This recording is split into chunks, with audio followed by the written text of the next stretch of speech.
Previously on the Caleb Beasley Show. Ooh, I almost cussed on the show. Ooh. And I look like I just got my driver's license. I feel like Olivia Rodrigo. 42 miles an hour is as fast as grandma's gonna go. Where in the world are you going? Oh my God, I can't believe he said that about me. I love Indiana. I love corn.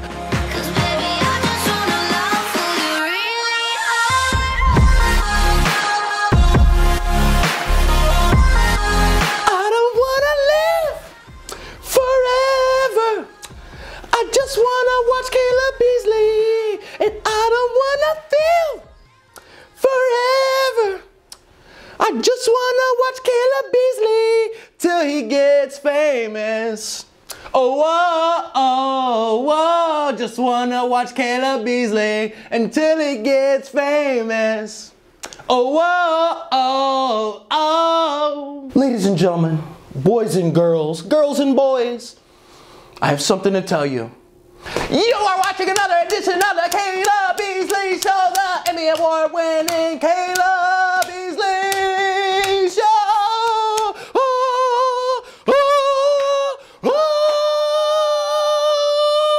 Thank you so much for tuning in to another edition of the Emmy Award-winning Caleb Beasley Show. I am here. I have my Reese's Puffs, large size. And I am here to bring you some entertainment, people. The writer, the star, the creator, the executive producer, all of the above, Caleb Beasley. Now, we have some things that we need to talk about immediately, people. Some things that we need to discuss. I spoke with you guys on the last episode about how I was feeling sick because I was sick for like a week and a half. I still am. I'm still pushing and fighting and just pressing on forward to bring you the Caleb Beasley Show because I know how important it is for the 6 of you that watch to get your giggles on at home. So you 6, I appreciate your support. I appreciate you giggling and sniggling right along with me, people. But it got to the point where I had to go to the doctor. I needed some medicine. I needed them to write me a script so I can go pick it up and get me the good stuff, people. Oh, yes. My tonsils were touching like they were trying to make out, like they had just had enough of sitting there right next to each other and said, come right over here, Caleb's tonsil. It's time to make on out. Come here. The back of my throat feels like a volcano. It feels like it's on fire, probably because I'm screaming at the top of my lungs right now as we speak. My nose is running like it's Usain Bolt in the Olympics back in 2008. And my body hurts. My body is killing me, people. I don't have the time for my body, my precious body, to be killing me. My body, yada, yada, yada. It's killing me, people. I don't feel like a stallion. I feel like death. Now, since the start of the pandemic, I have had 6 COVID tests, people. I have had 6 tests for coronavirus, and I started to get a little concerned. I can't even lie. I started to get a little concerned when a week had passed and I was still feeling sick. I was like, what is going on? So I went to the doctor to get some medical attention. Now, all 5 of the COVID tests I've had before this have gone much smoother than this one. The first time I got tested, I didn't know what to expect other than what others have told me. Now, this is when the pandemic was real bad, when you couldn't even go inside the place and stuff like that. So they came out to my car and shoved the thing up my nose, went on about their day. I tested negative, and pretty much the same thing happened all of the other times, except I was inside of a building now instead of in a car. On the 6th time I went to go get tested for coronavirus, for some reason the nurse that they sent in just really knew what they were doing. This test that they were administering required them to shove some cotton swabs all the way in the back of my throat. So the doctor comes in, doctor's all nice. He says, hey, you know, what are you feeling? I said, hey, I'm just feeling a lot of symptoms. My head hurts, my body aches, my nose is running, you know, my throat. So he says, all right, you know, we'll test you for a couple other things and then we'll run a COVID test as well. So I'm like, okay. Not a big deal. I mean, I've already been tested 5 times. I know what to expect. I know how this goes. So I'm already sitting there when the doctor leaves, preparing my nostrils. I'm sitting there, trying to really open up my nostril holes to make sure that the cotton swab has a nice clear path to get to the top of my nose so they can see if I got the COVID or not. Doctor doctor tells me, chill out, just wait right here. We'll be in, we'll get you tested, and we'll get you up out of here. So I'm like, all right, cool. I'm sitting there playing on my phone, looking at CalebBeasley.com, which you should be doing. If you're not on CalebBeasley.com right now, why? Why aren't you on CalebBeasley.com? There are important things on there that you need to see right now. So stop what you're doing, pause the video, go to CalebBeasley.com, check out some of the blogs, check out the podcast, watch the Caleb Beasley Show from there, and hit the follow button, people. Hit the follow. Follow me to fame. 14 minutes and 32 seconds later, I'm sitting there just minding my own business, and all of a sudden, boom. Somebody barges through the door and like something is seriously going on in here. So now I'm freaking out. Somebody barges through the door and it's the nurse and she said she's ready to take my COVID test. The door was right here. She said, knocked the whole thing over down on the ground and everything, pretty much kicked it down trying to come in and test me for COVID. She didn't know that I'm from Chicago and you can't be sitting here just making sudden boom noises and sudden motions and stuff because I'm gonna get paranoid. She hit the door, I hit the floor. She comes in, she says boom. I said, oh my God, what is going on with you? What are you doing? What's the problem? This nurse walks in the room, no introduction, no hey, how you doing? My name is Nurse Jackie. Today I'm gonna be testing you for the coronavirus and a couple of other things that the doctor told me to test you for, okay? None of that. Nurse Jackie wasn't going for any of that. She walked in there and said, hey little boy. So after the miniature flashbang went off of my head from her pushing through the door, I look over, I said, hey, how you doing? She said, this has to go all the way in your mouth and it's gonna hurt. Open your mouth. I go, excuse me, nurse. You don't just walk up in the room telling me, hey, this is gonna hurt, open your mouth, I gotta shove it all the way in the back of your throat and everything like that. Now, everything happened so fast, people, fans of the Caleb Beasley Show, the Emmy Award-winning Caleb Beasley Show, everything happened so fast. I did not know what was going to happen next. For some reason, she told me that she was gonna shove it in the back of my throat, but it didn't register to me. Because keep in mind, she already knocked the door off the wall. So I'm sitting here still trying to figure out, why did you knock the door? Why didn't you just knock or anything? There was no knock. All of a sudden, boom. So she tells me to open my mouth and relax. So I'm like, all right, let me sit on the edge of the bed and open my mouth and relax. All of a sudden, she sits there, all the way in the back of my throat. She shoved a cotton swab all the way in the back of my throat. Sitting there playing with my uvula all the way in the back of my throat, pressing my tonsils together, just going all up in my mouth. I'm sitting there choking, gagging, skagging, every possible thing I could do. I'm sweating like I am right now. Everything's falling over like it is right now. I'm looking at the door on the ground like, oh my God, this is it. I came to get tested for COVID. She's testing me for death. Next thing you know, she sits there again telling me to calm down. What will you quit telling me to calm down? You just burst through the door telling me, open your mouth, this is going to hurt. No, hey, no, how you doing? No, hey, you want a sip of some water first? Maybe I wanted a sip of some water, a cold pop. But you didn't offer me a sip of some water or some cold pop. All you offered me was the COVID test, okay? So I don't really understand why you offered me a COVID test when you didn't offer me a sip of cold pop instead. Not before, not during, not after. Where was my sip of cold pop?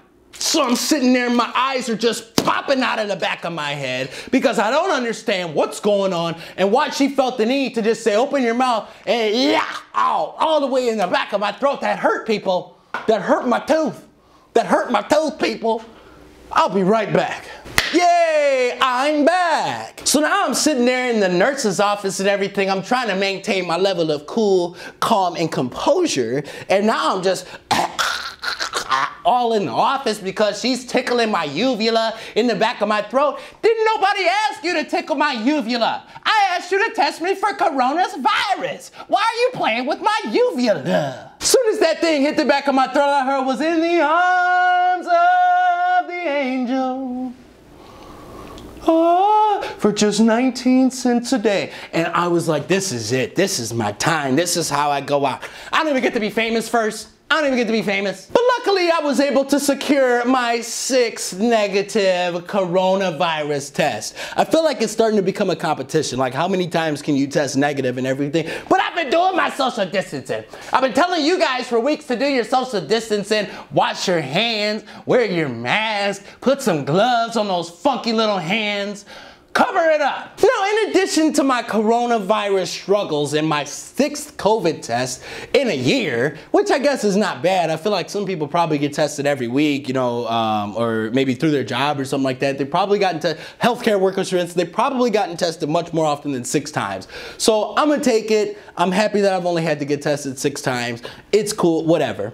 But I have other issues that we need to discuss. I did an entire video about my struggles with Popeye's Louisiana Kitchen. Love that chicken with Popeyes. And it's still happening. Now, granted, it is not happening at Popeyes. I'm having issues at other chicken shacks, at other chicken places. Is anybody familiar with Sharks? Anybody out there familiar with Sharks? CalebBeasley.com/contact. Are you familiar with Sharks? Leave something in the comments. Sharks, fish, and chicken, people. Now, Caleb and Caleb's tummy love him a good 10-piece wing, extra lemon pepper, or a 10 wing dipped in honey barbecue, or a large perch with some hot sauce on the side, some fries and bread. Give me a Mystic and I'm good to go. For some reason, I go to this particular one on my lunch break sometimes, and the service is horrible. I have never in my life been talked to how I am talked to by this lady at the Sharks. Now, the first time I went to this Sharks, a situation happened that caused me to not go for almost a year. I called to place an order. The lady answered the phone and said, "Sharks, how can I help you?" Just already the tone was off. I said, "Hey, I'd like to place an order for pickup." She says, "Go ahead." As if I was doing something wrong. All I did, you asked me, "How can I help you?" I said, "I want to place an order for pickup." You said, "Go ahead," like I should have been gone ahead already. Really? So then what started happening is every single time I would be done talking, this lady would have a little smart comment to just fire off. I would say, you know, "Hey, can I get a 10 wing dinner? What else?" What else? What do you mean, what else? You're gonna make me, hold up now, Pookie. Hold up now, Pookie. You don't be talking to the chicken master like that. You don't know that you're gonna end up on CalebBeasley.com, okay? Okay, bro? But anyways, I said, "Can I get some lemon pepper?" She said, "What else? Can I get some hot sauce on the side? What else? Give me some mild sauce. What else?"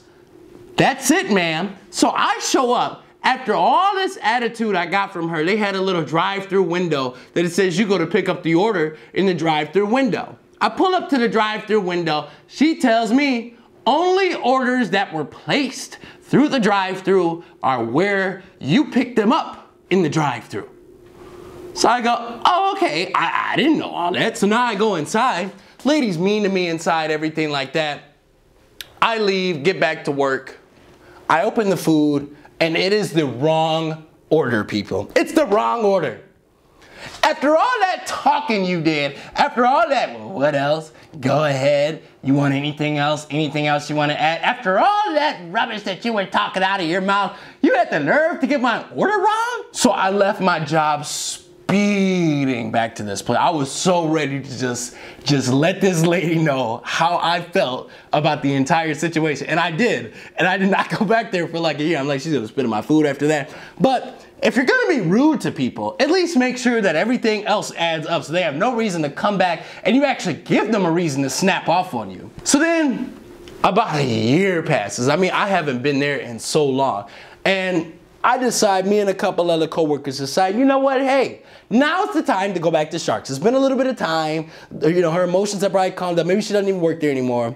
So I call in. I say, "Hey, I want a large perch with some mild sauce on the side." I heard the words, "What else?" I go, "Oh my God, this lady is still here, still talking that stuff." Unfortunately, I can't say what I really want to say on this show, but woman, will you quit being so mean to me? I'm just trying to get some lunch and go back to work, okay? Jeez. I went there one other time, people. One other time after I had already went and experienced the what else after a year of going there. She still hit me with the what else. So this time I wanted 10 wings dipped in honey barbecue with some ranch on the side. She tells me on the phone when I asked for the ranch, "You know you're gonna have to pay for that, right?" Obviously. I didn't ask you, "Hey, could you give me some free ranch on the side, please, and just hook it up for a real one? Could you hook it up for a brother? You got some ranch for a real one over here, please? Give me some ranch, please." I didn't ask for any of that, okay? I'm not Amanda, okay? I don't need to say Amanda please or any of that. I just asked for some ranch. I don't care if you charge me $163 for it. I want some ranch on the side, please. Thank you. So now it's become an event where I go there and we just laugh about the whole thing. I expect her to be incredibly rude to me because now she does it with a smile on her face. That's all you gotta do, okay? People have hard jobs. We're going through a pandemic. I get it. You know, people are stressed out, especially if you're at Shark, you're sweating over hot chicken grease all day. You probably just wanna go home and collapse. I get it. So as long as you do it with the smile on your face and the food that you're serving can back it up, I'm totally good with getting horrible treatment. You can cuss me out, everything. So I walk into the Sharks, I said, hey, how you doing? She says, you got one order to pick up for two. I said, oh, you know, it's just my wings or whatever. She rings me up. I'm sitting there trying to give her my card. The card reader's not working. She's got to go over to the other side of the store and ring it up over there. That was a big deal for her or whatever. So I asked her when she came back, I said, did you get my ranch in there this time? She says, you know what? I'm gonna charge your ass double for it next time. And I said, well, that's this edition of the Caleb Beasley Show, ladies and gentlemen. You're gonna charge my what? You're gonna charge my what? Double for it next time? You're gonna charge this? Hold up, wait a minute, don't make me take off my coat. You gonna make me take off my coat on you, girl? Hold up. You're gonna charge my what double for some chicken because I asked for some ranch? That's it. We gotta come back next week. Ladies and gentlemen. For more information on the Caleb Beasley Show, visit calebbeasley.com. Follow and log on social media at I'm with Caleb. That is Twitter. You can also hit me up on Instagram at the Caleb Beasley Show. Somebody better watch that lady, okay? Because for all of us at the Caleb Beasley Show, I'm Caleb Beasley, and have a good evening.